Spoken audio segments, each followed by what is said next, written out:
ప్రభుత్వ భూములంటే అంగట్లో సరుకుల్లాగా మారిపోయింది. ప్రభుత్వ భూములే కాకుండా సీలింగ్, భూదాన్, దేవాదాయ, అసైన్, వక్ఫ్ భూముల పరిస్థితి కూడా అదే విధంగా ఉంది. ఈ భూములను కాపాడాల్సిన రెవెన్యూ అధికారులు కాసులకు కక్కుర్తపడి రియల్ వ్యాపారులకు అప్పగించేందుకు ఎన్ఓసీలు, ఓఆర్సీలు ఇస్తున్నారు.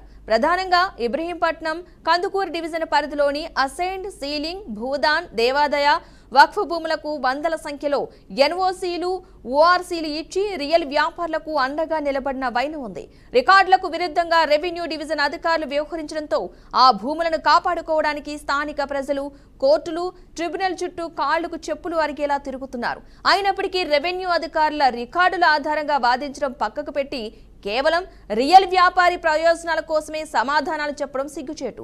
అసెంబ్లీ ఎన్నికలకు ముందు బదిలీలు అవుతాయనే ధీమాతో ఇష్టానుసారంగా ఎన్ఓసీలు, ఓఆర్సీలు రెవెన్యూ డివిజన్ అధికారులు ఇవ్వడం జరిగింది. ఇక అందులో భాగంగానే మాడ్గులం మండలం ఆర్కపల్లి గ్రామ రెవెన్యూ పరిధిలోని దేవాదాయ భూములకు గత ఆర్డీఓ ఓఆర్సీ ఇచ్చారు.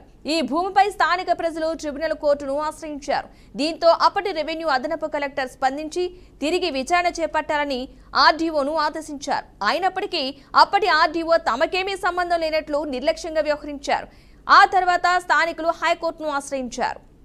రంగారెడ్డి జిల్లా మాడ్గుల మండలం ఆర్కపల్లి రెవెన్యూ పరిధిలోని సర్వే నంబర్ 88, 241, 242, 283 సర్వే నంబర్లోని 33 ఎకరాల 20 గుంటల దేవాదాయ శాఖ పరిధిలోని భూమికి ఆర్డీఓ వెంకటాచారి ఓఆర్సీ సర్టిఫికేట్ జారీ చేశారు. ఈ భూమి మొత్తం ఆంజనేయ స్వామి దేవాలయం పరిధిలోనే ఉంది. ఈ దేవాలయంలో సేవలు చేసే పూజారులకు జీవనోపాధి కోసం మాత్రమే భూమిని ఉపయోగించుకోవాలి. కానీ ఆ భూమిపై ఎలాంటి హక్కులు గాని ఆ పూజారికి ఉండవు. ఎందుకంటే ఎప్పుడో సుమారు 45 ఏండ్ల క్రిందటే ఆ గ్రామాన్ని వదిలేసిన పూజారి వారసులు వచ్చి ఆ భూమి తమదేనని దర్జాగా విక్రయించారు. అయితే భూ రికార్డు ప్రకారం పట్టాదారుడి కాలంలో ఆంజనేయ స్వామి దేవాలయంగా, కాస్తు కాలంలో అప్పటి పూజల పేరు నమోదైంది. ఇక రికార్డుల్లో పూజారి పేరుతో కాస్తు కాలంలో వస్తున్నప్పటికీ తెలంగాణ రాష్ట్ర ప్రభుత్వం తీసుకొచ్చిన ధరణి భూ చట్టం ప్రకారం యజమానికే సర్వ హక్కులు కల్పించింది.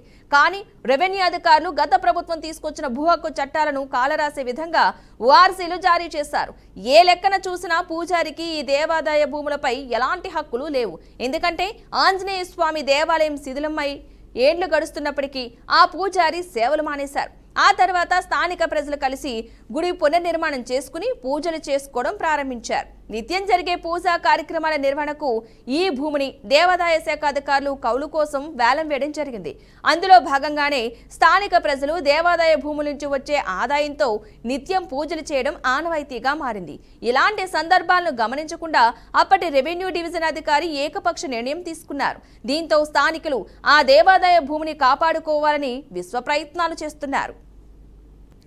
రెవెన్యూ రికార్డులోని కాస్తు కాలంలోనున్న పూజారి పప్పు లక్ష్మయ్య వారసులు పప్పు శ్రీనివాస్ శర్మ, పప్పు సింగ్నా శర్మలు, తిరుమణి యాదయ్య గౌడ్, సత్తూరు ఆంజనేయులు గౌడ్, బావళ్లదాస్ అనంతరామన్ గౌడ్, వి వెంకన్నకు సర్వే నెంబర్ 88, 241, 242, 283 సర్వే నెంబర్లలోని 33 ఎకరాల 20 గుంటల భూమిని విక్రయిస్తున్నట్లు అగ్రిమెంట్ చేసుకున్నారు.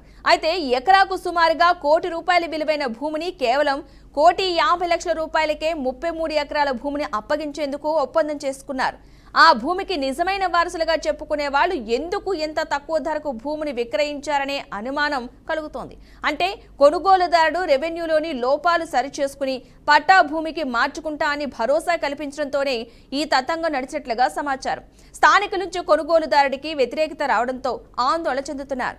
దేవాదాయ భూములను కాపాడుకోవాలనే స్థానికుల సంకల్పం నెరవేరిందని చెప్పవచ్చు. గుట్టుచప్పుడు కాకుండా పూజారి వారసులు రియల్ వ్యాపారులతో కుమ్మక్కై చేసిన కుట్రను నిలిపివేందుకు స్థానిక ప్రజలు ఒక్కటయ్యారు. అయితే అప్పటి ఆర్డీఓ ఓఆర్సీ ఇచ్చేటప్పుడు పాటించాల్సిన నియమాలను పాటించకుండా జారీ చేయడంపై విమర్శలు వచ్చాయి. నిబంధనల ప్రకారం ఓఆర్సీ ఇచ్చే ముందు స్థానిక గ్రామ పంచాయతీ కార్యాలయంలో ఆంజనేయ స్వామి దేవస్థానం వద్ద ప్రజాభిప్రాయ సేకరణ నిమిత్తం నోటీసు జారీ చేయాలి. కానీ ఎలాంటి నోటీసులు జారీ చేయకుండా స్థానికులు అభ్యంతరం తెలుపుతారని లోపాయకారిగా ఓఆర్సీ జారీ చేశారు. అయినప్పటికీ పట్టు విడవని విక్రమార్కుల్లాగా గ్రామస్తులు రికార్డుల్లో ఓఆర్సీని అమలు చేయకుండా అడ్డుకున్నారు. రెడ్డికి ఇదే అంశానికి సంబంధించిన పూర్తి సమాచారాన్ని మా ప్రతినిధి రామకృష్ణ అందిస్తారు. రామకృష్ణ, చెప్పండి, ఈ అంశానికి సంబంధించిన మరిన్ని అప్డేట్స్ ఏంటి?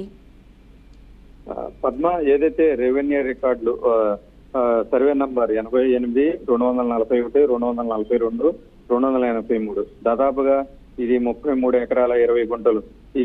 దీనికి సంబంధించి వెనకటి రోజుల్లో ఏదైతే పూజారులు గుళ్ళో పూజలు చేస్తూ ఉంటారో వాళ్ళకు బతకటం ఏది ఉద్యోగం ఏది ఉండదు కాబట్టి గవర్నమెంట్ కొంత వాళ్ళకి భూములు ఇచ్చాయి, వాటి మీద కవులకి ఇచ్చి కవుల మీద ఈ పూజారులు బతికే విధానం ఉండేది, వెనకటి నుంచి కూడా వస్తుంది. ఇప్పుడు ఆ తరం అంతా అయిపోయింది. ఈ భూమి అంతా మాది అని చెప్పేసి పూజారికి చెందినటువంటి కొడుకులు కావచ్చు, మనమళ్ళు కావచ్చు, కొంతమంది వచ్చి ఇలాంటి తతంగం మొత్తం రాష్ట్రం మొత్తం అన్ని ఏరియాల్లో జరుగుతుంది. మెయిన్ గా ఈ సర్వే నంబర్ లో చూసుకుంటే దీనికి సంబంధించి కూడా దాదాపుగా ఎకరం వచ్చేసి సుమారుగా 1 కోటి విలువ ఉంటుంది ఈ భూమి విలువ.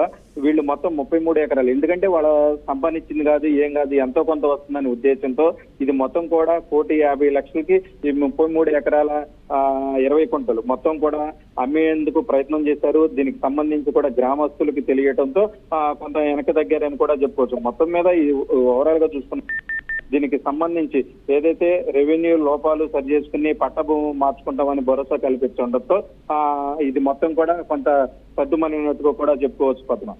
Right, thank you Ramakrishna.